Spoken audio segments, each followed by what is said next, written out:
എടാ നിന്നെ ഇന്നലെ അമ്പലത്തിൽ കണ്ടില്ലല്ലോടാ. ഒന്നും പറയണ്ടേ മോനെ, ഇന്നലെയില്ലേ നമ്മുടെ രാമചന്ദ്രൻ ഇന്നോവ കുളത്തിലങ്ങ് താന്ന് കിടക്കുമായിരുന്നു. ഞാൻ പിന്നെ നമ്മുടെ ഈ ആക്റ്റീവ് വെച്ചങ്ങ് വലിച്ചു കയറ്റി. നമ്മുടെ നാട്ടുകാരല്ലേ കോട്ടപ്പാവം.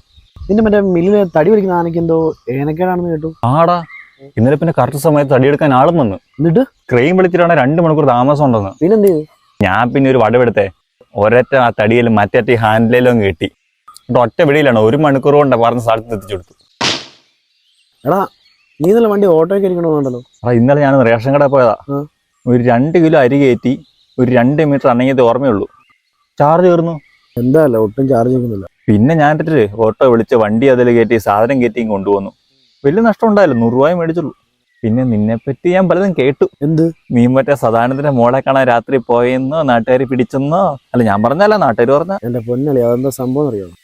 ഞാൻ കഴിഞ്ഞ ദിവസം രാത്രി സദാനന്ദൻ്റെ വീടിന് അടിച്ചെന്ന്. അപ്പം ഒന്ന് മൂത്രം ഒഴിക്കാൻ വേണ്ടി ഞാൻ ആ സൈഡിൽ വണ്ടി നിർത്തി. പിന്നെ തിരിച്ചെടുക്കാൻ നേരത്താണ് വണ്ടി മൊത്തം സോഫ്റ്റ്വെയർ അപ്ഡേറ്റ്. ഈ പണ്ടാരം ഒന്ന് ഓണായി വരാൻ വേണ്ടി എടുത്തൊരു 1.5 മണിക്കൂർ. അപ്പോഴേക്കും പുള്ളി വന്നിട്ട് മൊത്തത്തിൽ സീൻ.